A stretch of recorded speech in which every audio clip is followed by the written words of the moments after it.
Welcome back to another solo podcast episode. This one is surprisingly timely because someone asked recently in a video, I think it was a TikTok, I don't even know. Someone asked, it's been almost 2 years. I know you were pregnant, but what's your relationship like right now with stopping from drinking alcohol? And I was like, oh my God, it is 2 years this week. I believe it's March 6th. I never actually knew the date, but I went back and looked because I know it was the day after I went on a double date with Emily and her husband. And Emily's always like, I literally forced you to stop drinking. And I'm like, no, not at all. But I know that was the last time I went out and drank. So I'm going to rewind and I'll plug in any episodes in the show notes that also talk on this topic because I know I've done a solo on it before. I think 2 solos. And I know I talk a lot about it in the episode with Melissa Wood-Tepperberg. And it just seems like it's a continuing topic that people are interested in. So I'll link the other episodes and then I'll give some context of history of this. And then you guys submitted so many questions that I probably should have gone through before I sat down to record, but I haven't. So here we are. Context. I was always someone who felt I had a very healthy relationship with alcohol. I grew up in a very, what I will say, alcohol forward household where my parents were having drinks every night. That was just the quote unquote norm. And so it was never something that was hidden from me or I wasn't necessarily allowed to have. There wasn't that type of relationship with it. We were the house that had all the parties in high school. And, the rule was my mom would, she's like, if I called and knew every parent and I had everyone's car keys, I will supply beer and no hard alcohol. And I was allowed to have drinks at dinner. It was just a very comfortable relationship with it. And so when I went to college, it wasn't this new thing that, oh my God, I finally have access to at all. And in college, I definitely partied and would get drunk. And I mean, I can't even fathom how I did the things I did. But in that same breath, I did always feel this push of I never wanted to drink as much as my friends. And even when I was drunk, I was still kind of this controlled drunk. And so people would always be like, come on, drink more, drink more, drink more. Have some more fun, have some more fun. And that always bothered me because I'm not someone that can be peer pressured. I'm like, no, I'm fucking good. I am good here. Leave me alone. And there was always this kind of inner voice of I don't seem to enjoy this as much as other people do. And post-college in New York, obviously I drank, I went out, but it was the same type of thing. I remember being in my early 20s and saying to Joe, I can't wait until we're in our late 20s, 30s, where our nights out are a nice dinner at a restaurant with some of our friends and then home and in bed by 11. Call me lame. I don't care. That's what I always wanted. So the nights that we'd be pre-gaming in someone's apartment, taking shots out of a Solo cup and going to a club at midnight were just not it for me. I was this is not what I enjoy. But I did feel pushed, not necessarily to drink the same amount as my friends, but to do that because I was well, it's all what all my friends are doing. It's what I'm quote unquote supposed to be doing. With that being said, I never drank to get drunk at all. And I've had this conversation with a few of my girlfriends around the fact that they will never casually drink. And this was more when we were in our 20s. They would drink to purposely get drunk. And I never felt that way. And I really loved the taste of alcohol. I love the taste of tequila on the rocks with lime or a spicy margarita or a glass of wine or a draft beer. And so I was someone that always drank in my home. Again, not drinking to get drunk, but oh, we're making dinner, let's pour a glass of wine. The Olivia Pope method, And with that, I found myself in a place in my 20s where I remember realizing, oh my God, I basically have drank every night for, I can't even remember the last time. Because whether it'd be out on a date or we'd be going out with friends or I'd be at a work thing. And then the other nights I'd have a beer or a glass of wine or something at home. And that was a realization for me when I was speaking with, or actually it was when I lived with my girlfriend. And I remember being don't you want a glass of wine? She's like, you'll just have a glass of wine while you watch TV by yourself. And I'm like, yeah. Is that not a thing we do? But that's just the way I was raised. So I implemented this thing called like Sober Mondays, where that was the one night of the week I wouldn't drink because I realized otherwise I was drinking night after night, week after week, month after month. And then the first kind of introduction I had with like cutting out alcohol, besides those like Sober Mondays, quote unquote, was when I had my concussion in 2018. So I was 27, and it was when I was engaged. So it was that year between like engagement and wedding. And because of my concussion, I had to cut out alcohol for, I want to say it was like 6 months. So March to September. I was 26. Sorry, I was 26. And March to like August-ish, I cut out alcohol because my concussion symptoms were still so bad after my accident that like we'd go out to a bar and I would just have like a raging headache simply from the sound. And then anytime I drank, I got a headache like that night. So I wasn't fully cutting out alcohol, but I was very much cutting back on it. And there were many of nights I vividly remember going out with friends, coming home and just crying in bed to Joe, being like, why this isn't fair. Like, this just doesn't feel fair. I'm so sad that this part of my life has been stripped from me.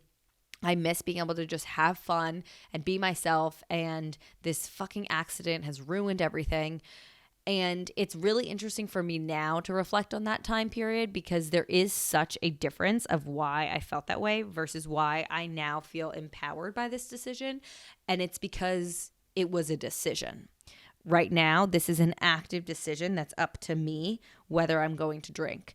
Then when I had to stop, it wasn't an active decision. It was simply because of my post-concussion symptoms. Obviously, it's a decision in the sense that like I could have just kept drinking and like partying through all of this, but there was pain on the other side, etc. And I felt like someone had made that decision for me. And that felt really, it made me really angry. And I felt very like helpless and just frustrated by the entire situation. So I end up getting married, etc. I'm drinking again. I'm now having a kid. My relationship with alcohol still was fine, but I did feel this like continuous pull when I would hear people, and I talk about this in the episode with Melissa because she was one of these people for me. When I would hear people talk about their decision not to drink, I'd be jealous. And I say this all the time, like, I can be jealous of someone who's 6 foot tall because I'll never be 6 feet tall. That's not in the cards for me. But I shouldn't be jealous of someone who's making a decision that I can actively make myself. I can choose to stop drinking. So if I'm jealous of someone for not drinking, why don't I just do it myself? And it was that kind of awakening that kept happening within me and kept pulling me back to this idea. And it was after this double date night, I woke up. Our toddler at that point was 9 months old. Yeah, 9 months old. And I just remember being hungover, even though I wasn't even like that drunk, and being like, I don't want to fucking do this today. I don't want to mom. I simply do not want to mom. Like, being a parent hungover is a different form of torture.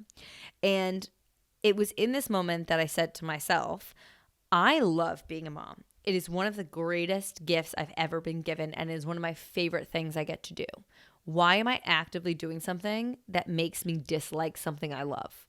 Because by drinking, I was actively disliking being a mom the next day. And that just didn't make sense to me. The math was not mathing. That in combination with this active jealousy of people that I could be doing the same thing of, I basically turned to Joe and I was like, I'm just going to like take a break. I'm just going to simply take a break and we'll see what happens. And there was no black and white rule. There was no goal. Quite honestly, if anything, I thought it would have been like a week. And then the days kept going, the weeks kept going, the months kept going, and I just kept feeling better and better and better. And I was like, I'm actually just not interested in alcohol anymore. And that's really it. It's not this like big thing that I think about every day. I rarely ever even think about it because I'm just so happy not doing it. And I'll get into kind of like the biggest things I've noticed, but one of the most surprising things I feel and especially felt was this like inner found confidence in myself, because it was this confirmation that like I did always know myself best. I was happier when I wasn't drinking. I enjoyed my friends and people in my life and doing things a lot more not drinking. And so this constant voice in the back of my head when I was younger being like, I don't actually want to do this, but I feel like I have to because it's what my friends are doing. I was right. And that gave me a confidence in other aspects of my life that I would have never expected. So it's been 2 years now. Obviously, 9 months of that, I was pregnant, which I will say that was the only time where I was like, I really want to drink. And it was because, yes, obviously, like I was someone who had a drink or two, etc., while I was pregnant with my first. So like, I'm not a firm believer of like, you cannot have anything. But I just was like, the reason I want to is because it's more off the table than it once was by me being pregnant. So it feels less like my decision and more like someone else's. Other than that, within these 2 years, like I really have not missed it. And I think people want these like big talking points of like, and this is how I overcome the desire and this is what I do and all that, but there's just not a desire. And it's not an active thought. Maybe it was in the beginning. I don't even really think it was after the first few weeks. But like when I go out to dinner, when I go out with girlfriends, when I do anything, I don't even think about it. Like when I go to weddings, it's not even a thought for me of like, oh man, I really wish I could have that drink. Because I also said to myself, if I ever want to have a drink, I can have a drink. Like I don't struggle with addiction. So I can have a drink if I want one. I just simply have not wanted one. And the only thing I will like want is to try a like new cocktail if it looks really good, or if someone got a spicy margarita, I'm like, let me have a sip. Or honestly, the biggest thing I miss is like a draft IPA beer. So this has happened a few times where like if Joe orders one or someone I'm with orders one, I'm like, can I just have a sip? And I have a sip and I'm like, and that's all I wanted. And every time I have that sip, I'm like, if I want more, I'll get one. But I never actually want more because I know personally it just doesn't serve me. Do I like the taste? Yeah. I drink non-alcoholic beer for the taste because I love it. But like that one sip does exactly what I want it to do. And I actually do not need more. Let's get into your questions. The number one question you guys asked is like, will you ever go back and do you miss it? Do I miss it? No, I actually do not miss it at all. And that's shocking to me. Shocking. And I had this moment the other day where we were away for the weekend at Cedar Lakes and like the guys all woke up like a little hungover. And I was like, that is the greatest gift I could ever give myself, that I am not waking up like with that cotton mouth, taste of alcohol, headache, fog. Like it makes me sick to think about. And how amazing is that I don't feel that way? Will I ever go back? I have no idea. Again, this isn't like a hard line in the sand. Like I'm never drinking again. It's just alcohol I don't think serves me. Maybe one day I will have a different thought on it. But like right now, I simply have no interest. And then, okay. The other thing a lot of people asked about is my relationship with like weed and mushrooms versus alcohol. So what do you call being alcohol sober but not otherwise sober? I never say I'm sober. I realize that it gets a lot of people angry and I am not trying to upset anyone, but B, I'm simply not sober. And C, I think that sober implies more of that like relationship with alcohol that's tumultuous, that maybe there's an addiction underlying, which I didn't feel I had. So people will say like California sober because I guess this is what a lot of people in California do, but I just say I don't drink or like alcohol free, etc. And in terms of what makes weed quote unquote okay and alcohol not, it's simply just like how my body reacts. Like for me, alcohol intensely intensifies. Is that a thing? Whatever. Alcohol like really makes my anxiety and depression worse. That's the best way to say it. It just puts it under a fucking magnifying glass. When I am hungover, I am the most anxious and depressed version of myself, and it is not an enjoyable experience. And I know some people will be like, oh, but the night was worth it. The night was never worth it for me. It was never worth it because I can still have those fun nights. I just don't need that alcohol. In terms of weed, and I'll just add in mushrooms, the way I feel about weed is, for me, it never has had a negative impact on my mental health. If anything, it has drastically improved my mental health. Because I think sometimes, and maybe this is a whole separate episode, but I think sometimes when people think about someone taking an edible or smoking a joint or whatever, it's like, oh, you're comatose on the couch, you can't do anything, you're eating a bag of family-sized chips. Like, that's not at all what my reality is when I'm experiencing or enjoying cannabis. Mine is a low dose edible that I am fully functioning with, but it really quiets the voice in my head. And it allows me to just like sit with my thoughts and stop my ADHD overstimulated brain and focus on whatever is in front of me versus thinking of the 10,000 things I have to do. Like when I take an edible, it's the only time where I will be doing something and actually like complete a task without thinking about anything else. I hyper focus on whatever it is in that moment, which is such a rare occurrence for me. And in terms of mushrooms, there are two sides of like psilocybin mushrooms. And again, this can be a whole other episode, but there's like the side where it's being used in a recreational way. Like I'll speak for myself at weddings, especially, where it helps me like stay up a little later, and it like intensifies the fun of certain things. And it's more in the background, but everything's just like a little bit more enjoyable. And then there's the microdosing aspect of deeply helping my mental health, anxiety, depression, creativity, and all of those things. And I totally understand that people will have judgment on this, but I beg you to question why you are potentially okay with mommy wine culture, quote unquote, and this sparks something for you. Because there's a lot of unlearning to do there and inner work to figure out why your reaction is the way that it is. The other main question: what do you order when you're out with friends, or do you ever miss a fun cocktail dinner, that type of thing? So for me, I know that there's like a big movement of like mocktails and making them at home and etc. And like I am so for all of that if that's what you're interested in. I have no interest in that. I was never like making elaborate cocktails at home. Therefore, you better believe I'm not making elaborate mocktails at home. If I want something to drink, I will just have like a Spindrift over ice, just a seltzer. If I'm at a bar, I typically am just ordering a seltzer with lime. Sometimes I'll do a seltzer with lime and like a splash of grapefruit juice. And then if we're at a nice restaurant and they have like a fun cocktail list, I do love that in today's world, most places have mocktails. So if there's a mocktail that looks good, I'll get it. Otherwise, like I'm actually just fine with seltzer or water.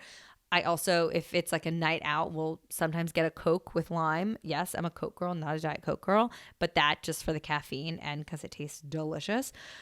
But if there aren't mocktails and they're really tasty looking cocktails, I will absolutely have sips of my friends, like a sip if it looks good and I want to try it. Otherwise, I'll ask for a virgin version of a cocktail that looks good to me. It's not always possible, but I always ask if I'm like really interested in one specific cocktail.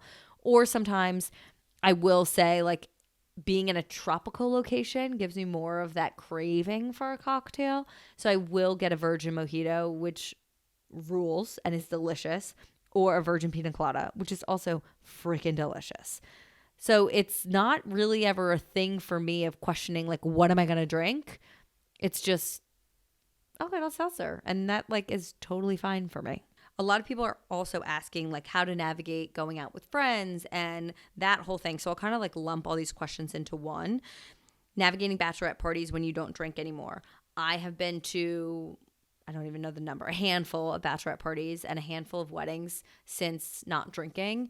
And it really has not been hard.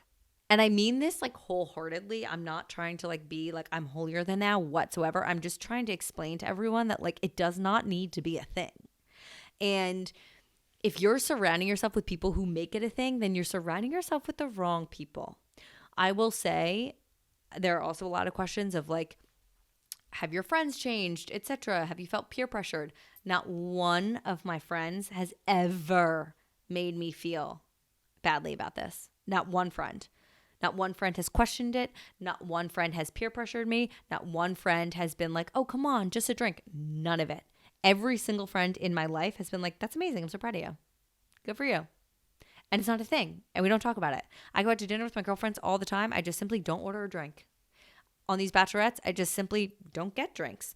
Like, I will say one bachelorette I even went on, it was like my close girlfriend's other group of friends. Like, I'm a college friend of hers and her high school friends. One of them was like pouring shots for everyone. She's like, Cam, here, I poured you a shot glass of lemonade. And I was like, thanks so much. Like, that was so kind. You absolutely did not have to do that, but like, so sweet of you. Shout out Catherine. And like, those types of things are really kind. But I also just think I will say, it does give you a look into who you're surrounding yourself with. Because there may be people that when you stop drinking, and I'm not saying everyone has to stop drinking whatsoever. That is not the point of this episode. This is more if you're interested in the topic and you're like curious about it. But it will really clarify who you want to spend time with. Because there may be people that you're spending time with who are just like fun to go party with and you're hammered half the time you're with them. And then when you're around them sober or without drinking, you're like, I actually don't think I really enjoy you. And I'm not saying that has happened to me personally, but I know if I had made this decision in college, that probably would have happened, or when I was younger, or I just would have like not been around certain things that I was. But for me, everyone in my life has been supportive of the decision. And I do feel like if people are pressuring you or making it a thing, that is on them, not on you. The most eye-opening experience over my past, I don't know how old I am, 32, I've been drinking for 15 years, is that as someone who was never the person like pushing alcohol on others and felt I was being pushed more, the people who always had the biggest problems with me drinking less than them or me not being as drunk as them were because they were self-conscious of how much they were drinking or how drunk they were, and they wanted me on their page. That's a them thing, not a me thing. So if someone is like questioning you for drinking or peer pressuring you or making you feel bad, that says more about their relationship with alcohol than it does about anything else. Because it's always the people who have the poorest relationship that want you on their level so that they feel less badly or judged or whatever it is about what they're doing. In terms of relationships, another huge thing has been like, how has this impacted your relationship with your husband? And I remember I used to get this question a lot when I first stopped drinking, being like, what are your husband's thoughts? What are your husband's thoughts? And once I asked him and I was like, do you ever care that I don't drink? And he was like, why would I care? It makes you such a better version of yourself. Why would I ever want you to do something that makes you a worse version of yourself? And he did say like the only time that there's a part of me that misses that is like if we're out to dinner and I want to get like a bottle of wine to share versus a glass of wine, but like not a big deal. I can just order a glass of wine. And I think maybe it would be different if we were younger and like we were going out a lot more. Again, I think I'd still be going out, just not as late as maybe I once was with drinking. But for our relationship, like it's just made our relationship better. So there's no like, I wish you still drank because it was hurting me. And I think just with age and becoming parents and the fact that I was always the one being like, oh, let's open a bottle of wine at home, or like, oh, I'm going to have a beer. Do you want one? Like, he still drinks, but he definitely drinks less. And I think that's a combination of all of those things. Looking at these questions, I also think there's this like belief that you have to drink to like go out. And obviously, yes, like I will, not obviously, but there are times where if I said, like if I'm going to a wedding or if I'm going out, sometimes I'll take an edible or I'll dabble with mushrooms. But like there are other times where I go out and I'm completely sober and I still have a lot of fun. Like you do not have to drink or do anything to enjoy yourself and go out. Like this weekend, we're going to a wedding. I'm just going to be completely sober, I expect, the entire time. And I imagine I'll still have just as much fun.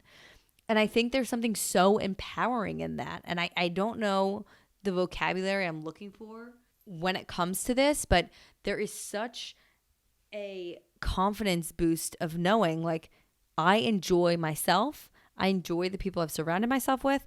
I enjoy the things I'm doing.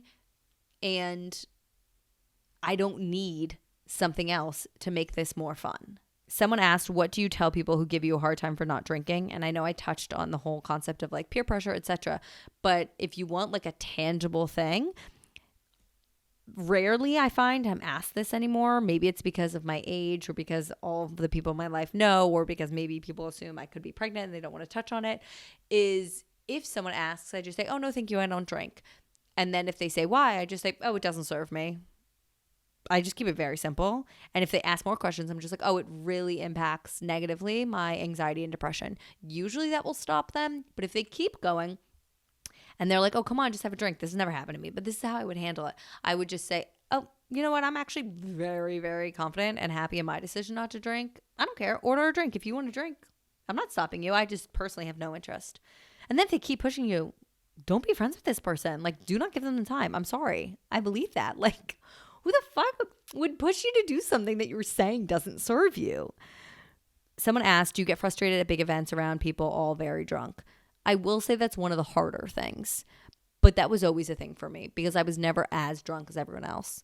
And very drunk people, I try not to judge because I don't think it's fair, and I don't want people to judge me for not drinking, so I can't then turn around and judge them for drinking. I don't think that's fair. That being said, people who are very overserved can be very annoying if you are not on their wavelength, and I think everyone can agree with that. So are there nights where like I call it earlier? Maybe, but like I was always kind of that person. So I'm more than okay with that. Like, I never think there's a benefit to being the last person standing. I've just never have. So, like, I'm happy to pull the ripcord a little early and be like, this was great. I'm going to end on a very good note. I want to have happy memories from this time. Good night. So, I think there's that. And then also, like, I just feel in my stage of life, I'm not around many people who are, like, incredibly drunk. So again, I don't know if any or all of this is applicable to like if you're in your early 20s, but I also think that does stand of like, it's okay to not be the last person standing. It's okay to just go home when you're over a situation. Like you have that power to simply just be like, this was fun. It's turning not fun. And I'm going to hit the road. In terms of like mushrooms and marijuana, this was also a question. If you didn't have mushrooms and marijuana, do you think you'd still quit alcohol? Yes, I do. I still think it was the best decision I could have ever made. I still will go to things and do things 100% sober and have the time of my life and still have fun and still be so happy. And so there's no question. Do I enjoy marijuana and mushrooms for other things? Mainly with like the helping with my ADHD, anxiety, depression, overstimulation, creativity? Abso-freaking-lutely. They don't necessarily serve the same purpose as alcohol did for me personally. And even without my relationship with them, I would still choose to not drink. And I say that with the confidence of like, if I made the decision today that I wasn't going to partake in any type of activity, I still would choose not to drink. Do you ever miss contributing to the drunk stories or morning after chats? That's so interesting because I never have thought once about that. Because I'm still there. I'm still having fun. Like after the weddings when we're all hanging out, like I still was a part of all the stories. I actually am the one remembering all of the stories. So I'm kind of the fact check. And like I'm looking at all these other questions of like, does it feel lonely? Do you decline invites to events that revolve around drinking more than you used to? None of these things. Like I simply just do all of the things I once did. I'm just not drinking. In terms of that, some people did ask like, how do you deal with when you're going out with friends and they're drinking and a bill comes? It totally depends. Like if I always go into any type of thing being like, this is going to be an even split and I'm okay with that. Obviously, it depends on everyone's financial situations, but that's just what I feel the most comfortable doing. So if I'm out to dinner with girlfriends and they're all drinking, it's usually just an even split. I'm totally okay with that. Like, again, that's a financial situation I'm comfortable being in. If it were a different place and I didn't feel financially comfortable doing that, I would probably just say ahead of time, like, hey guys, I'm not going to drink. Do you mind, like, you can just grab the tip if we want to split it evenly or something like that typically evens out. And then in terms of like bachelorettes, that's been the only thing that I've noticed is that typically the person who's hosting it, who's in charge of all the finances, etc. I feel like we're all using these apps now, like Splitwise or whatever. They just take me out of the equation for alcohol. I've never asked for it. And if they didn't, I wouldn't ask for it because I personally go into those situations just being like, I'm here for a good time and I'm fine with everything. But I get that it can be a lot of money. And if you're not in a place to do that, I would just ask going into the event, being like, hey, I don't drink, so can I just be excluded from like the alcohol cost? Sorry, the video just cut off. My camera died. But I think almost every like trip I've been on, people have just proactively cut it out of the cost for me. And like same with when I went on a bachelorette pregnant, like I just feel like that's pretty typical, but I do think that's totally fair to say to a friend before you're going into a big event, like, hey, I don't drink, so can you just exclude me from the alcohol part of this bill, whoever's in charge of it. Did you inspire anyone else in your family since you mentioned that they're like heavy alcohol forward? Yes. I don't know if I necessarily inspired my big sister, but she like barely drinks anymore. And I think my husband definitely drinks less because I was the one like opening the bottle of wine or grabbing a beer from the fridge, etc. And I will say, I think my mom would probably say, and I think she said it to me before, that she feels she drinks less when we're all together because if I'm not drinking, it's not this like continuous thing, which like, I don't know why I set the tone. I don't need to, but I think that's just the dynamic of our family. We got into that with episode with Lucy. So I think it has had like a ripple effect. I will say one of the most incredible things is the DMs I receive that are like, I always questioned my relationship with alcohol. I just felt it wasn't serving me. You talked about it and I just wanted to try it. And now I'm XYZ months without drinking. It's the best thing I could have ever done. Like, I always think if you're questioning something, why not try it? Like literally there's no downside. There's no downside. If you go a month and you're like, you know what? I miss it. And I felt I had a really good relationship with it. And I don't feel any positive difference. Then you go back. But for me, it was such a snowball effects of positive differences that I'm like, why would I go back? Okay, let's talk about differences. People ask about if like I notice any actual things. I will say, I don't know if this is age or if this is alcohol, but my face shape has changed. I will get old videos on my like archive stories, TikTok, etc. And I feel like my face just looks so different. And I look like like I just have a baby face, like rounder. And again, I don't know if that's age and just like exhaustion because this is post having a child. But I do feel like my face shape has changed. And physically, I mean, I did hit a point. Again, this isn't a pro. I had lost a lot of weight after giving birth. And I think that postpartum experience, breastfeeding, my depression, this like the physicality of motherhood with the addition of stopping drinking, I lost more weight than I mean, I wasn't intentional, but I hit a point where I was like, I don't like how thin I am. And so then I was working with a dietitian and I did end up gaining back like a good 15 pounds to feel more like myself. And that's definitely not like a pro. But the reality is that like parts of my body did simply change. I think I just feel like more alert and energized, which is a hard comparison because again, this is also like confusing with like pre-kid and post-kid life. But as I yawn, I do feel it's hard to tap into right now because I'm 4 months postpartum. But in the period where I was not freshly postpartum or pregnant and I was not drinking, I did feel a lot more energized than I felt when I was drinking. Other things I've noticed, I sleep better. Absolutely. Like no question, sleep better. And it's again, this like confidence in yourself where I'm like, I don't need that. I don't know if it's this like going against the grain type feeling of like, I don't need to do what everyone else is doing.